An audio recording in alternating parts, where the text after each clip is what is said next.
कैसे हैं आप लोग। हम आशा करते हैं आप स्वस्थ मस्त अपने पढ़ाई में व्यस्त होंगे। तो चलिए आज हम जो वीडियो लेकर के आए हैं, वीडियो लेक्चर लेकर के आए हैं, वो क्लास 10th का होने वाला है। पिछले लेक्चर में मैंने आपको जहां तक पढ़ाई थी अर्थात रासायनिक समीकरण को संतुलित करना क्यों आवश्यक है, वहां तक टॉपिक मैंने पढ़ा दी थी। आज का जो टॉपिक होने वाला है वो है रासायनिक समीकरण के लिखने के नियम। आज का जो टॉपिक होने वाला है वो है रासायनिक समीकरण लिखने के नियम। तो चलिए आज जो वीडियो शुरू करते हैं, वीडियो शुरू करने से पहले आज का जो मोटिवेशनल लाइन है जो आपके अंदर जोश, ऊर्जा, उत्साह भर देगा, उसको सबसे पहले शुरू करते हैं। अपने सपने को अपने आंखों में रखो, अपने सपने को अपने आंखों में रखो, हर मंजिल को अपने बाहों में रखो। अपने सपने को अपने आंखों में रखो, हर मंजिल को अपने बाहों में रखो। हर जीत आपकी है, हर जीत आपकी है, बस अपने सपने को अपने निगाहों में रखो। हर जीत आपकी है, बस अपने सपने को अपने निगाहों में रखो। तो चलिए दोस्तों, इसी खूबसूरत लाइन के साथ आज के खूबसूरत वीडियो का शुरुआत करते हैं। तो चलिए शुरू करते हैं रासायनिक समीकरण के लिखने के नियम। रासायनिक समीकरण कैसे लिखते हैं, इसका नियम क्या क्या है। रासायनिक समीकरण तो समीकरण जैसे हाइड्रोजन, एक अभिक्रिया लेते हैं, हाइड्रोजन गैस ऑक्सीजन गैस से क्रिया करके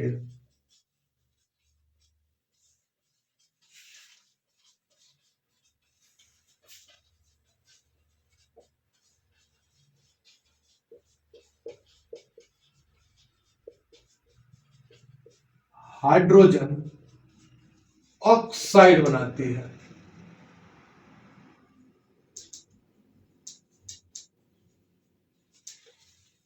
हाइड्रोजन गैस ऑक्सीजन गैस से क्रिया करके हाइड्रोजन ऑक्साइड बनाती है। चलिए अब समझाते हैं अब रासायनिक समीकरण को। तो रासायनिक अभिक्रिया क्या था, जब कोई पदार्थ अकेले ही या किसी अन्य पदार्थ से क्रिया करके अपने से भिन्न गुण वाले पदार्थों का निर्माण करता है तो उसे हम रासायनिक अभिक्रिया कहते हैं। रासायनिक अभिक्रिया में दो चीजें होती है, कहिएगा क्या क्या सर। सबसे पहला एक होता है अभिकारक और दूसरा होता है प्रतिफल। तो जो अभिक्रिया में भाग लेता है उसे हम अभिकारक या रिएक्टेंट कहते हैं। जो अभिक्रिया में भाग लेता है उसे हम अभिकारक या रिएक्टेंट कहते हैं। और जो रासायनिक अभिक्रिया के फलस्वरूप पदार्थ बनता है उसे हम प्रोडक्ट या उत्पाद या प्रतिफल कहते हैं। तो पहला रूल है अभिकारक को समीकरण की बाईं ओर, अभिकारक को समीकरण की बाईं ओर लिखते हैं, समीकरण के बाईं ओर लिखते हैं। अभिकारक को देवियों और सज्जनों, भाई और बंधुओं, जो हम लिखते हैं अभिकारक को समीकरण के बाईं ओर और प्रतिफल को समीकरण के दाईं ओर। पहला रूल, और रामबाण औषधि है, ये बात जान लीजिए देवियों और सज्जनों, ये बात कहीं मिलने वाला नहीं है आपको, केवल और केवल यही मिलेगा। समीकरण के अभिकारक को समीकरण के बाईं ओर और प्रतिफल को समीकरण के दाईं ओर लिखते हैं। ऐसा नहीं है एक ही अभिकारक होगा, एक से अधिक हाइड्रोजन गैस और ऑक्सीजन गैस, तो H2O2। जब दो हो या दो से अधिक अभिकारक हो तो दोनों के बीच धन चिन्ह का प्रयोग करते हैं, दोनों के बीच धन चिन्ह का प्रयोग करते हैं। और जब प्रतिफल भी दो से अधिक होगा वहां पर भी धन चिन्ह का प्रयोग करेंगे। किसका प्रयोग करेंगे? धन चिन्ह का। अभिकारक और प्रतिफल के बीच तीर चिन्ह का प्रयोग करते हैं या विल गिव का प्रयोग करते हैं। तीर चिन्ह या विल गिव का प्रयोग करते हैं। अभिकारक और प्रतिफल के बीच तीर चिन्ह या विल गिव का प्रयोग करते हैं। तो मैंने क्या क्या बताया?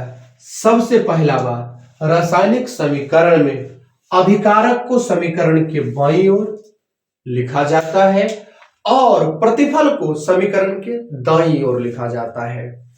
जब दो से अधिक अभिकारक होते हैं तो दो से अधिक अभिकारकों के बीच हम धन चिन्हों का प्रयोग करते हैं और दो से अधिक प्रतिफलों के बीच भी धन चिन्हों का प्रयोग किया जाता है।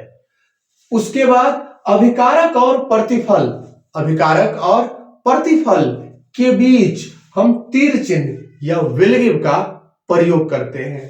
तो ये था आपका रासायनिक समीकरण लिखने के नियम। अगर आप रासायनिक समीकरण लिखने का नियम सीख जाते हैं तब आपको मालूम चलता है कि रासायनिक समीकरण हमें क्या क्या सूचना लेकर के देता है। रासायनिक समीकरण हमें क्या क्या सूचना लेकर के देता है। तो चलिए अब हम आपको सिखाएंगे रासायनिक समीकरण से प्राप्त होने वाली सूचनाएं।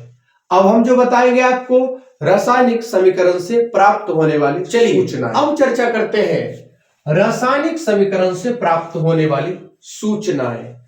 कोई रासायनिक समीकरण हमें क्या क्या सूचना लेकर के देती है उस पर चर्चा करते हैं। तो एक समीकरण लिखते हैं SO2 react with O2 produces SO3।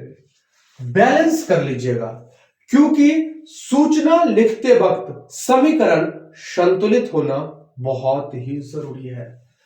दो यहां लगाइए, दो यहां लगाइए, समीकरण बैलेंस हो गई है।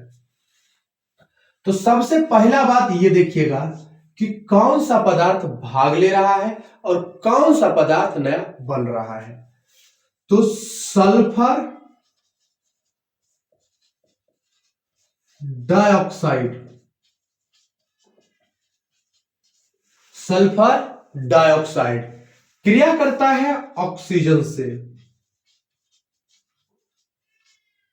सल्फर डाइऑक्साइड क्रिया करता है ऑक्सीजन से, ऑक्सीजन गैस से, ऑक्सीजन गैस से, और बनता है सल्फर ट्राइऑक्साइड। सल्फर ट्राइऑक्साइड क्या बन, सल्फर डाइऑक्साइड ऑक्सीजन गैस से क्रिया करके सल्फर ट्राइऑक्साइड बनाता है। पहला बात। दूसरा, पहला बात यह है। दूसरा बात क्या सूचना देता है? तो जब अलग अलग, ध्यान से सुनिएगा, जब अलग अलग परमाणु होगा तो अणु लिखिएगा और एक ही होगा तो परमाणु लिखिएगा। तो दो अणु SO2 दो O परमाणु से क्रिया करता है। दो अणु SO2 दो O परमाणु से क्रिया करके दो SO3 अणु बनाता है, दो SO3 अणु बनाता है। तीसरा बात, तो ये जो पीछे होता है बाबू, ये मोल बताता है। तो दो मोल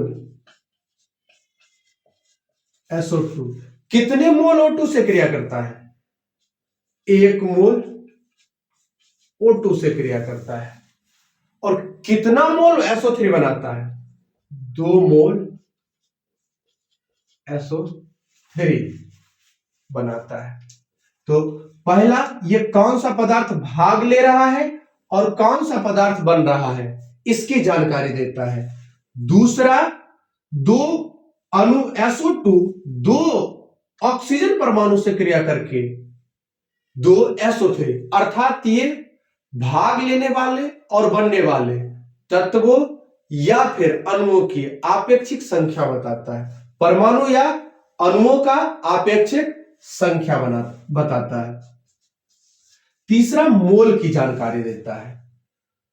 और एक मोल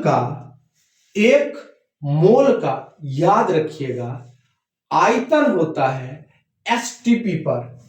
किस पर? एसटीपी पर, standard temperature and pressure. Standard temperature and pressure 22.4 litre. चूंकि 2 मोल है तो लिखेंगे 2 गुना 22.4 लीटर SO2 क्रिया करता है। कितना से? 1 गुना 22.4 लीटर O2 से। कितना बनाया? 2 गुना 22.4 लीटर SO3। 22.4 लीटर SO3 से। और याद रखिएगा एक बात, एक मोल में होता है 6.022 गुना 10⁻23 कण। एक मोल में होता है 6.022 गुना 10⁻23 कण। तो यहां पर देखिए 2 मोल है। कितना है? 2 मोल। इसे क्या लिखेंगे? 2 गुना 6.022 गुना 10⁻23 SO2 अणु 2 गुना 10⁻6.022 गुना 10⁻23 SO2 अणु। उसके बाद क्या जानकारी? यहां पर 1 है तो 1 गुना 6.022 गुना 10⁻23 O2 अणु। परमाणु 2 है, परमाणु 2 से गुना करना पड़ेगा। अणु लेकर चलिए 2 गुना 6.022 गुना 10⁻23 SO3 अणु। छठा बात याद रखिएगा। कहिएगा क्या सर? तो ये इसके आपेक्षिक द्रव्यमान का भी गणना बताता है। एक सल्फर का द्रव्यमान होता है 32 प्लस एक ऑक्सीजन का 16 गुना 2 32 प्लस 32 गुना 2 64 गुना 2 128 ग्राम। 128 ग्राम SO2 क्रिया करता है 16 गुना 32 ग्राम O2 से। इसका भी गणना कर लेते हैं। 2 गुना 32 जोड़ 16 गुना 3, 2 गुना 32 जोड़ 48, 2 गुना 80, 160 ग्राम SO3। 160 ग्राम SO3 अर्थात 128 ग्राम SO2 32 ग्राम O2 से क्रिया करके कितना बनाता है? 160 ग्राम SO3 बनाता है। तो देखिए क्या क्या सूचना देता है एक रासायनिक समीकरण से प्राप्त होने वाली सूचनाएं। सबसे पहला जो जानकारी देता है वो कौन सा पदार्थ भाग ले रहा है और कौन सा पदार्थ बन रहा है। कौन सा पदार्थ भाग ले रहा है और कौन सा पदार्थ बन रहा है। तो कितना अणु या परमाणु। तो दूसरा बात, जो रासायनिक समीकरण है अभिकारक और प्रतिफल के अणु और परमाणुओं की आपेक्षिक संख्या बताता है। तीसरा, अभिकारक और प्रतिफल के मोल की जानकारी देता है। चौथा, सामान्य ताप और दाब पर उसके आयतन की जानकारी देता है। पांचवा, उसमें भाग लेने वाले परमाणु या अणुओं की संख्या बताता है। छठा, कितना अभिकारक भाग ले रहा है और कितना प्रतिफल का निर्माण हो रहा है उसकी भी जानकारी देती है। तो ये सारी चीज जानकारी देता है। इसी पर आधारित हम 3 क्वेश्चन लिख देते हैं और तीनों क्वेश्चन को आप खुद से सॉल्व कीजिएगा और लिखिएगा आपको क्या क्या सूचना प्राप्त हुई और उसी पर आधारित एक हम न्यूमेरिकल क्वेश्चन भी देंगे। तो कैसे सॉल्व होता, अगर आपको सॉल्व नहीं होगा तो आप कमेंट कीजिएगा, हम उसका सॉल्यूशन बता देंगे।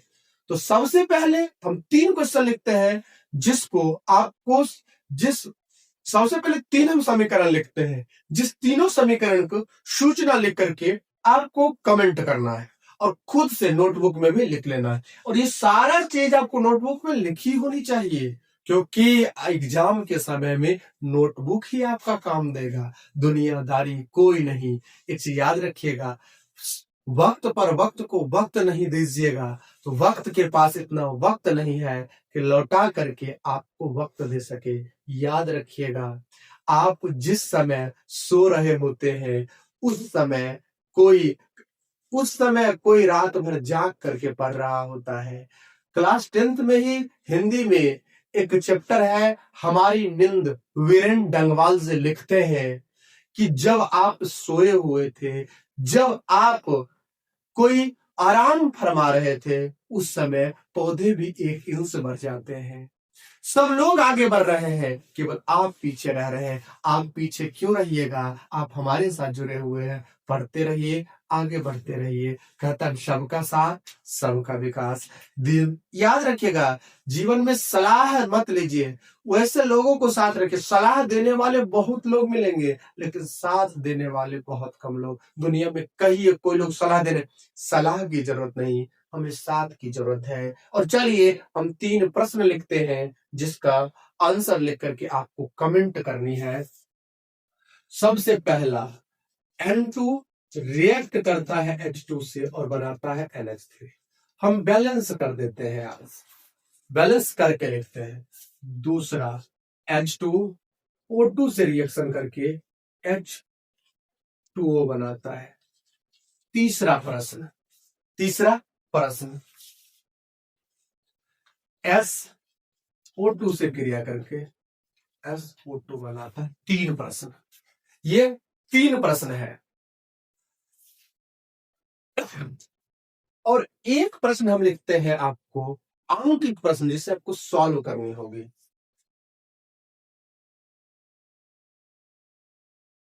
120 ग्राम SO2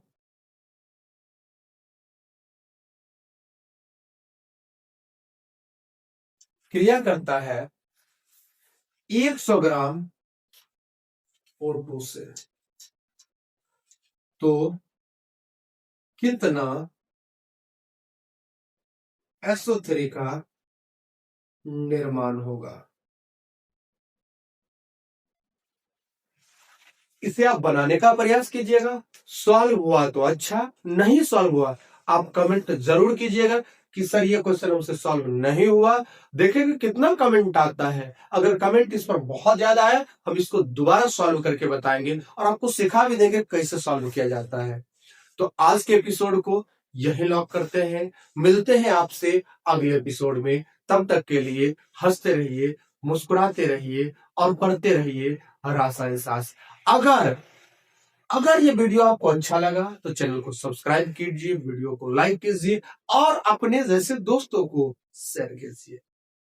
thank you for watching.